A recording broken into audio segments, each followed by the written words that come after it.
I want you to close your eyes for a second. Imagine you just signed the papers. The house is yours. You walk through the front door for the first time as the actual owner. The floors are clean. The walls smell like fresh paint. The backyard has space for a garden, maybe a little patio with some chairs. You worked hard for this. You saved for years. You made it. You go to bed that first night feeling like you finally did something right. And then, the very next morning, before you even finish your first cup of coffee in your new home, before you have unpacked a single box, there is a knock at your door. You open it. Standing there is a woman in a polo shirt. She has a clipboard. She has a pen. She has a lanyard with a laminated badge that says HOA Enforcement Officer. She does not say hello. She does not say welcome to the neighborhood. She hands you a piece of paper. Actually, it is 4 pages, front and back, and she says, "You are in violation of Section 3, Clause 12 of the HOA Community Standards Agreement." You look down at the paper. Your doormat is the wrong shade of beige. Welcome to the HOA. Welcome to Karen's Kingdom. Now, before you laugh, and you will laugh, I need you to understand something. The stories you are about to hear are not made up. These are not exaggerations. These are things that actually happened to real people in real neighborhoods, in real cities across this country. People who bought their dream home and had no idea what was waiting for them on the other side of the moving truck. These are the HOA Karen stories that will make you furious, make you shake your head, make you want to call your neighbor and say, "Please, please, tell me we do not have one of these." Stay until the end. Because story number 7 is the one that went so viral, it ended up on national television. Let's get into it. Our first story takes place in a quiet suburb in Ohio. Nice houses, wide streets, the kind of neighborhood where people wave to each other from their driveways. At least, that is what Marcus thought when he moved in with his wife and 2 young kids. Marcus had bought his house in the spring. He was proud of it. He kept the lawn tidy. He planted some flowers near the mailbox. He was, by any reasonable definition, a good neighbor. But Linda had a different definition of good. Linda had been the HOA president for 11 years. 11 years. In that time, she had memorized every single rule in the community handbook. And there were a lot of rules. One of those rules said that grass in the front yard could not exceed 3.5 inches in height. Not 4 inches, not 3.8, 3.5. That was the law according to Linda. Now Marcus had been busy. He had just started a new job. The kids had just started at a new school, and the family was still getting settled. The lawn had gotten a little long, maybe a week behind on mowing. Nothing dramatic. Any reasonable person would look at it and think, yeah, that needs a trim. But Linda was not looking at it like a reasonable person. Linda was looking at it like a crime scene. One Tuesday morning, Marcus looked out his kitchen window and saw something that made him do a double take.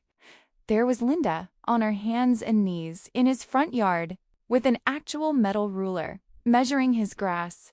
Not guessing, not estimating. Measuring, section by section. She had a notepad.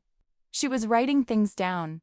Marcus walked outside and asked her what she was doing.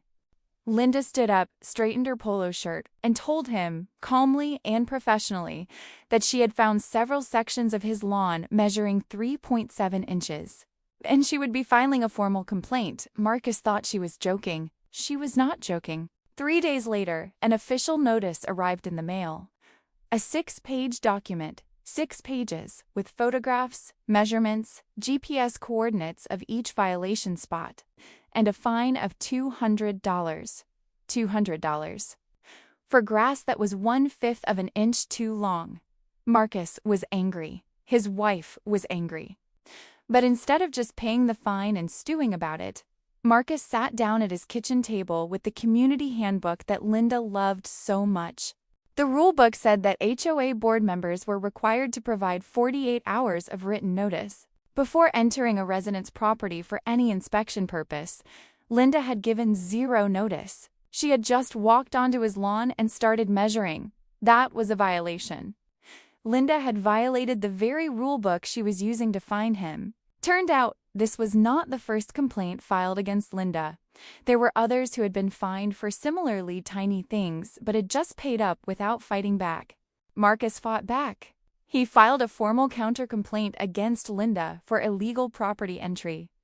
He also requested a full audit of all fines she had issued over the previous 2 years. The audit was not kind to Linda. At the next HOA board meeting, which Marcus attended with his attorney, Linda tried to defend herself, but the evidence was too clear. She had been entering properties without notice repeatedly. She had been issuing fines without proper documentation, and in at least 3 cases, she had issued fines for things that were not actually violations under the current rulebook. The board voted to remove Linda from her position. The fine against Marcus was dismissed. Linda was required to issue written apologies to every homeowner she had fined improperly. And on his next mowing day, Marcus cut his lawn to exactly 3.6 inches. Not 3.5, 3.6. Just to make a point. Linda moved out of the neighborhood 8 months later. If you asked anyone on Maple Grove Court what their favorite part of December was, they would all say the same thing without hesitating. The Nguyen house. Every year, starting the day after Thanksgiving, the Nguyen family would spend an entire weekend covering every inch of their home in Christmas lights. We are not talking about a string or 2 around the gutters. We are talking about thousands of lights. The roof, the windows, the bushes, the trees, the fence, the mailbox. Even the garden gnomes had tiny light-up scarves. Parents would drive their kids down the street just to see it. One year, a local news station did a short feature on it. It was a tradition. It was beloved. It was pure joy. And then Karen bought the house next door. Karen had moved into the neighborhood in September. She seemed normal at first. She introduced herself. She brought over some cookies. She smiled and waved.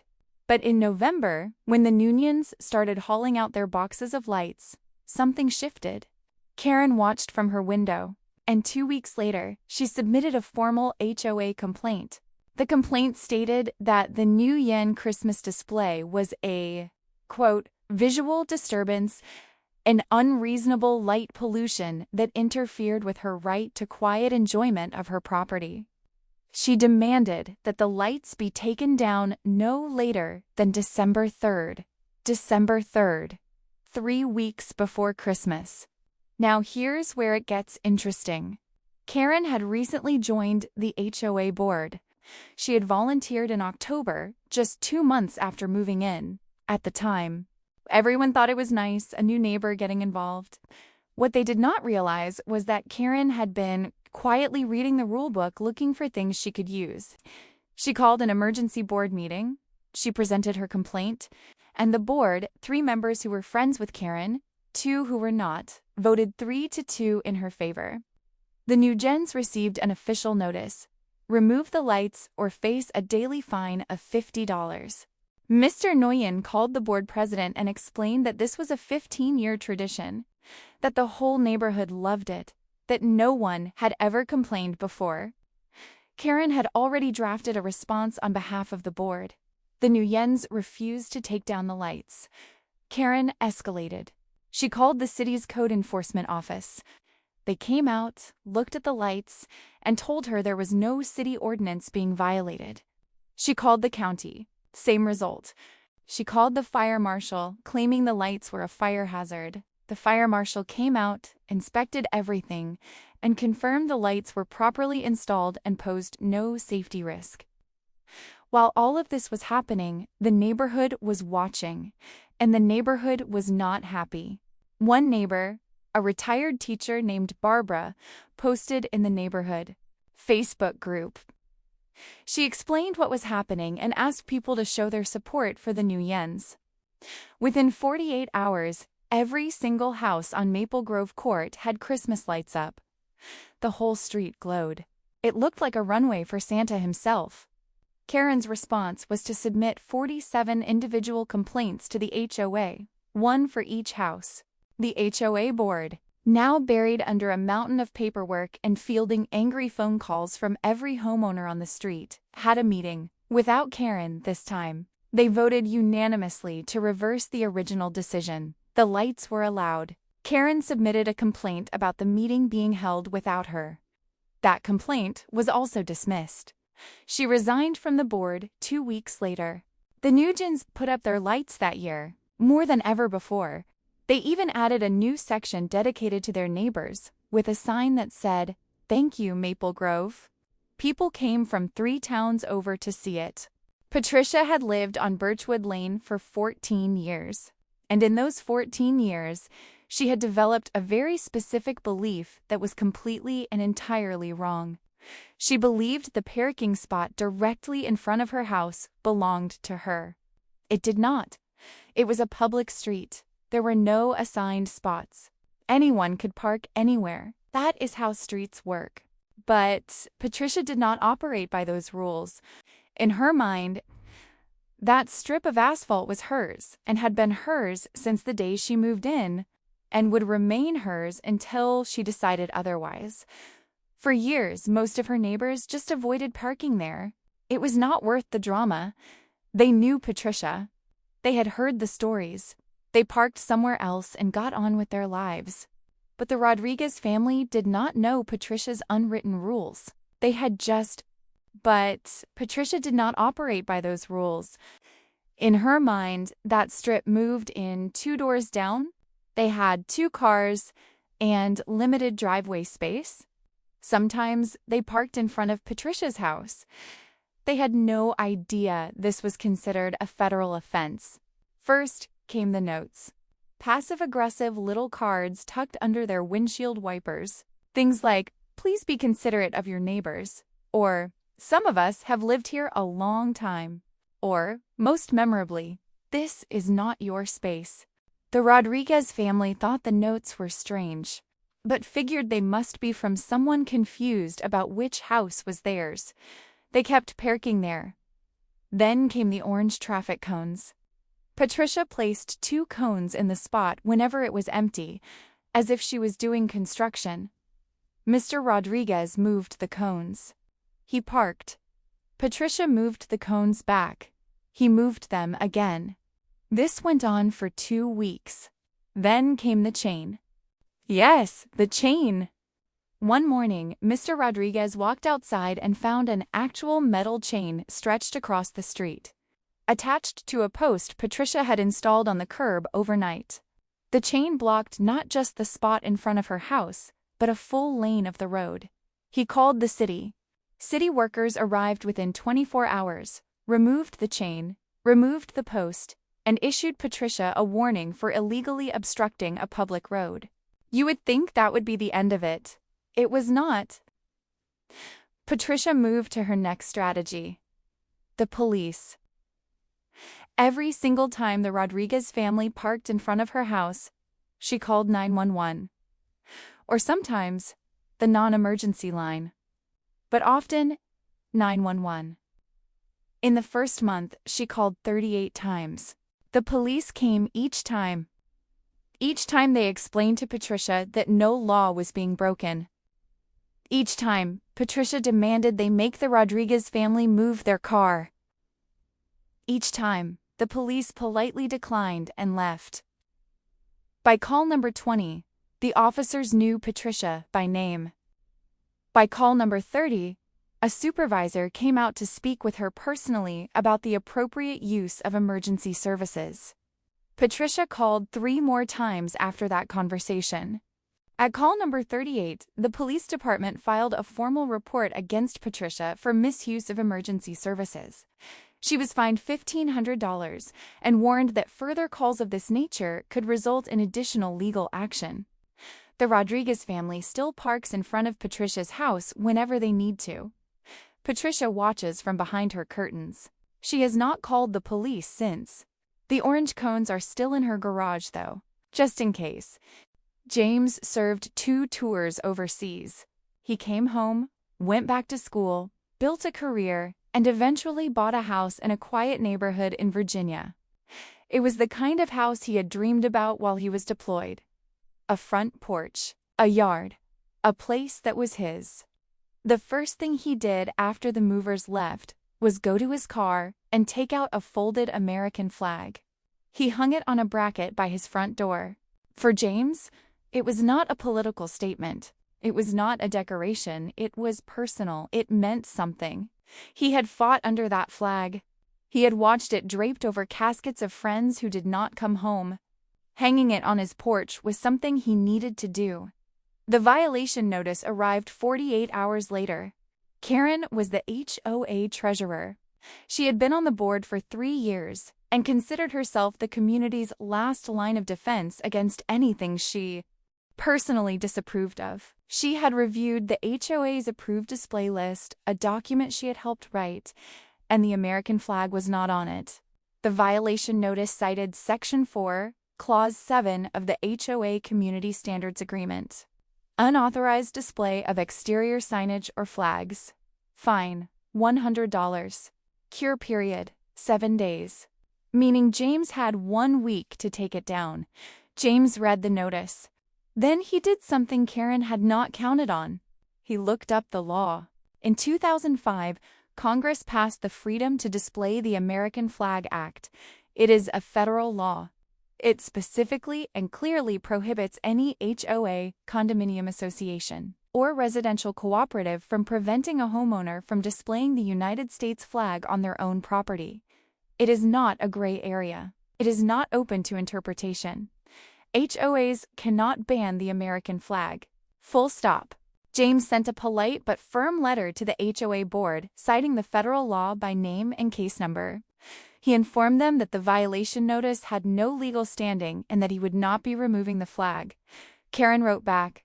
She argued that the law did not apply in this case because of the way the flag was mounted, on a bracket rather than a freestanding pole, and that the HOA's rules superseded federal guidelines for aesthetic reasons.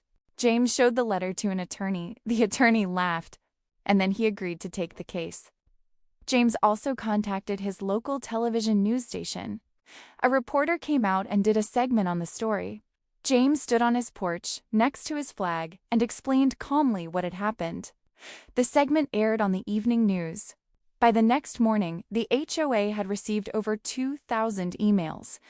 By the end of the week, it was over 4,000. People were angry. Veterans groups were calling. The story was being picked up by regional outlets. An emergency board meeting was called. 3 board members, all of whom had voted in favor of Karen's original complaint, quietly submitted their resignations before the meeting even started. The remaining board voted to formally withdraw the violation notice, strike the flag restriction from the community standards document, and issue a written apology to James. Karen was removed from the board by a community vote the following month. James still has his flag. He bought a bigger bracket. The flag is now the most visible thing on the entire street. He also added a small plaque beneath it that reads, "This flag is protected by federal law." Several of his neighbors have put up flags too. Elena had a gift for growing things. She had been a botanist for 30 years before she retired. She had spent her career studying plant ecosystems and teaching others to appreciate the natural world. When she moved into her new home, one of the first things she did was kneel down in the front yard and run her hands through the soil. Good drainage. Enough sun. This could be beautiful. Over the next few months, Elena planted a small garden along the front edge of her yard. Native wildflowers, some lavender, a few small rose bushes, and a border of decorative grasses. She chose everything carefully, plants that were good for the soil, good for local pollinators, and simply put, beautiful to look at. Her neighbors loved it. The couple next door told her it reminded them of the English countryside. A family across the street started letting their kids walk over to look at the butterflies that had started visiting. Karen filed the complaint in June. The complaint was 5 paragraphs long. It accused Elena of making an unauthorized landscape modification to her property in violation of HOA Exterior Standards Section 6. It demanded that Elena remove all unauthorized plantings within 10 days. It included a fine of $100 per day for every day past the deadline that the plants remained. Elena read the complaint twice, then she made herself a cup of tea and sat down with the HOA rulebook. She was a scientist. She was methodical. She read every relevant section carefully, and she found something important. Section 6, which Karen had cited, restricted unauthorized artificial structures, things like fences, trellises, decorative stones, garden ornaments, and outdoor furniture. The word plants did not appear anywhere in that section. Neither did the word garden, flowers, or landscaping. There was a separate section about landscaping, Section 9, but it only applied to trees over a certain height and required board approval for the removal of mature trees, not the planting of new ones. Elena had not violated any rule. Karen had cited the wrong section and apparently had not read it carefully enough to realize it did not say what she thought it said.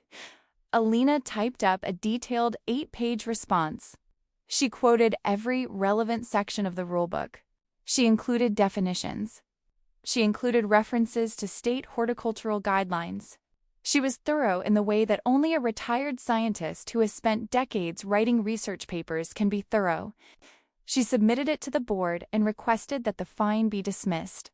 Karen responded by calling an HOA meeting. Elena came to that meeting prepared. She brought printed copies of her response for every board member. She brought a 12-slide presentation. She had highlighted every relevant section of the rulebook in yellow. She presented her case in front of 30 homeowners who had come to see what was going on. The room was quiet as she walked through every point. When she finished, the board sat in silence for a moment.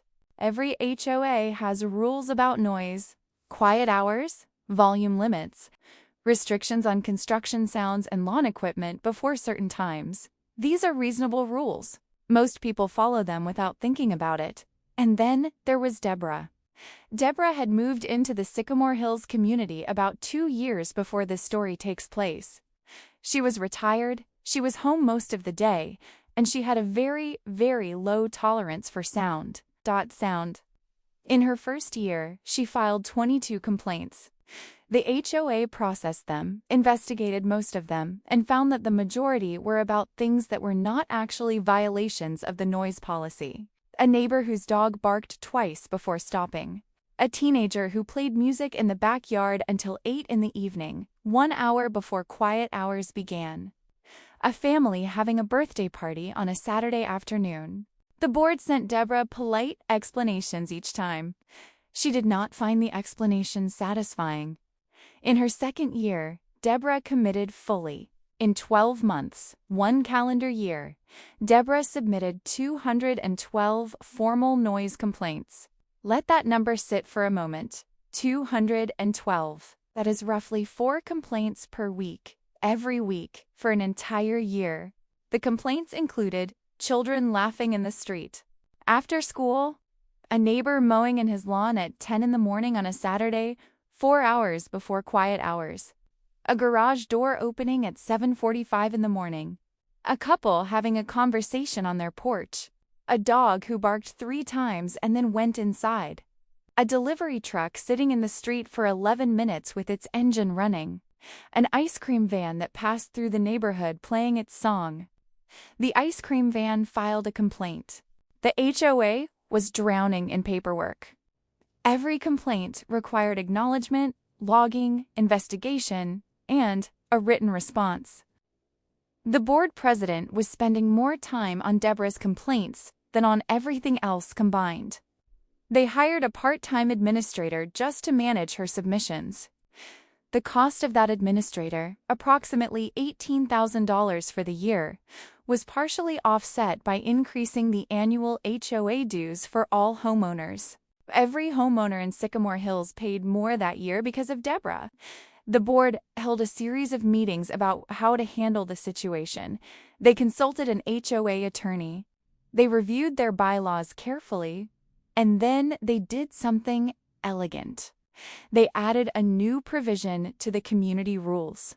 Any resident who filed more than 10 unsubstantiated complaints within a 12-month period would be subject to a formal conduct review and potential fines for abuse of the HOA complaint process.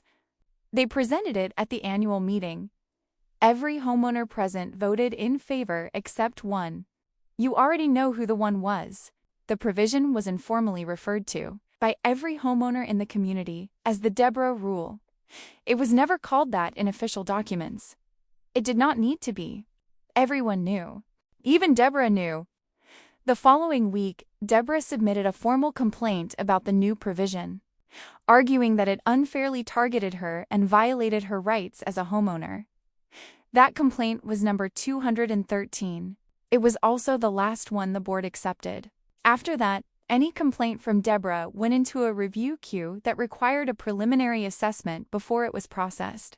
The noise in Sycamore Hills did not change. The neighbors kept mowing their lawns and letting their dogs out and having Saturday parties. Deborah is still there, still watching, still listening. I told you at the beginning of this video to stay until the end. This is why. The story went viral. Not local news viral. Not neighborhood Facebook group viral. National television viral. It was shared over 2 million times. It was featured on 3 major news networks. It sparked a genuine conversation in this country about HOA accountability and the abuse of power that can happen when someone with a little bit of authority decides to use it like a weapon. But before we get to what happened, let me tell you about the people involved. Sharon had been the HOA president for 8 years in a mid-sized neighborhood in Georgia, and in those 8 years, she had built quite a reputation. She had fined a family for having the wrong colored curtains visible from the street. She had cited another homeowner for a welcome mat she considered too casual for the community aesthetic. She had issued violations for mailbox numbers that were half an inch too small, porch chairs that were not on the approved outdoor furniture list, and a basketball hoop in a driveway that she claimed lowered property values. People had complained about her over the years, but Sharon always had allies on the board, and Sharon always had the rule book, and Sharon was relentless. Most people just paid their fines and moved on, and then she went after the Thompson family. Angela Thompson was a single mother. She had 2 kids, a boy who was 10 and a girl who was 7. She had bought her house 6 years earlier, stretched her budget to do it, and worked 2 jobs for the first 3 years to keep up with the mortgage. By the time this story takes place, things were more stable, but not by a lot. Angela was proud of her home. She kept it clean. She kept the lawn mowed. She was quiet and considerate, and had never received a single complaint from any of her actual neighbors. The driveway was the problem. It had developed a crack. Not a dangerous crack. Not a dramatic crack. A crack of the kind that appears in concrete driveways in Georgia after enough hot summers and cold winters. It ran along the left side, maybe 8 feet long, maybe an inch wide at its widest point. Angela had been meaning to get it fixed. Life had gotten in the way. She was going to take care of it. Sharon filed a violation notice before Angela had a chance.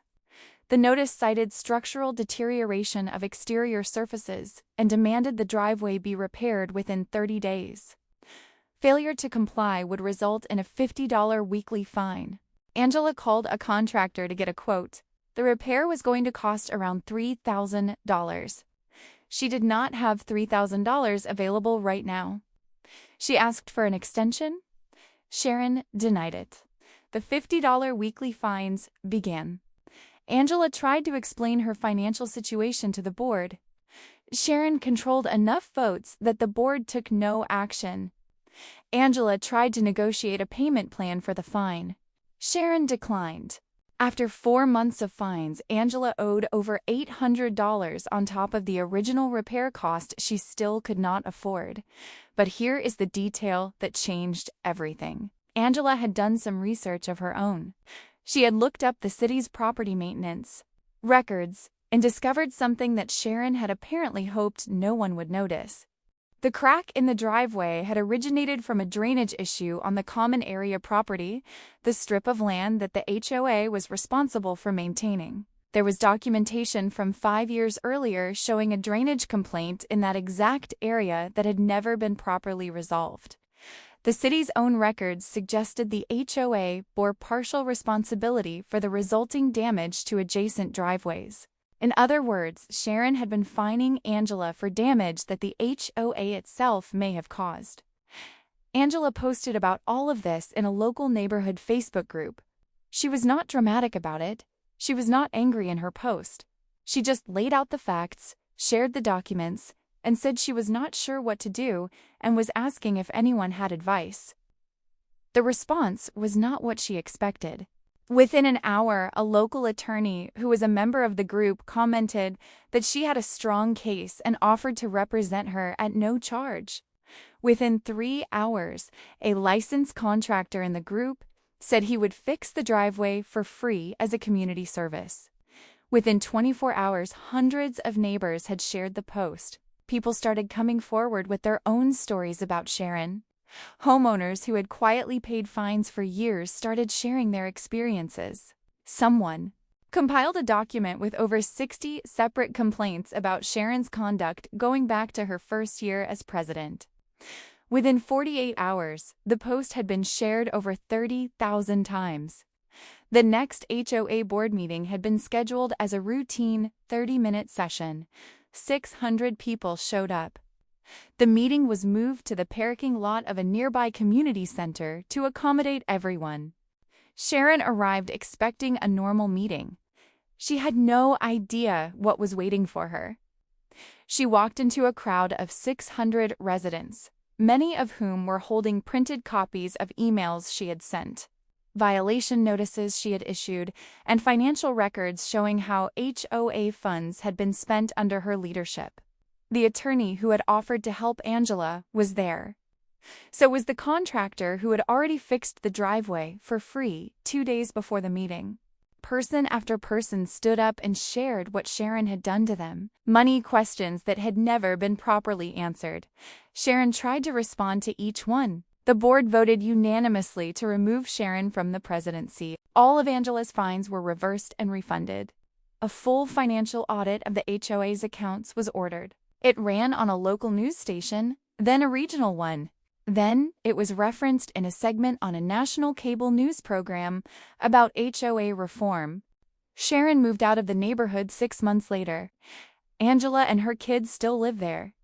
The driveway looks perfect now.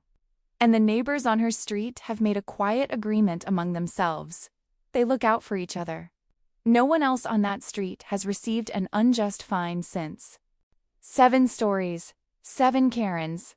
7 neighborhoods where someone decided that the rules were their personal weapon and their neighbors were their personal targets. And in all 7 cases, every single one, the person who abused their power eventually faced consequences. Sometimes it took time. Sometimes it took a fight. But it happened. That is actually the most important thing I want you to take from this video. If you are dealing with an HOA Karen right now, if you are sitting at your kitchen table with a violation notice in your hand and you feel powerless, I want you to know something. Read the rule book. Read the actual rule book. Because most of the time, the Karen has not read it as carefully as she thinks she has. Know your rights. Federal law protects certain things. State law protects others.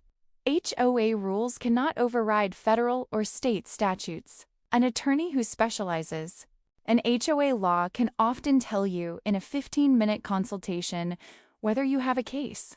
Document everything, every notice, every email, every phone call, every interaction. Write it down, date it, keep copies. You will need it. Connect with your neighbors. Because as we saw in story after story today, the Karen only has power when people are isolated. When the neighborhood comes together, the Karen loses. Every time. Now, before I let you go, I have to be honest with you. These stories are real. The details are drawn from documented cases, court records, and first-hand accounts shared publicly online. The names in some cases have been changed, but the absurdity, the pettiness, the sheer breathtaking nerve of these people, that is 100% real. Every word. Before you sign any HOA agreement, watch this video again, then watch it one more time. Then call your future neighbors and ask them very specifically about anyone on the HOA board. Anyone with a polo shirt and a clipboard. Anyone who seems just a little too interested in your mailbox. If you made it to the end of this video, I genuinely appreciate you. These stories matter. They matter because behind every Karen is a real person who was just trying to live their life and found themselves in a fight they never asked for. If this video helped you, if it made you laugh, if it made you angry in the best possible way, hit the like button. Subscribe if you want more stories like this, and drop a comment below. Tell me your HOA Karen story. Trust me, we are never, ever running out of material.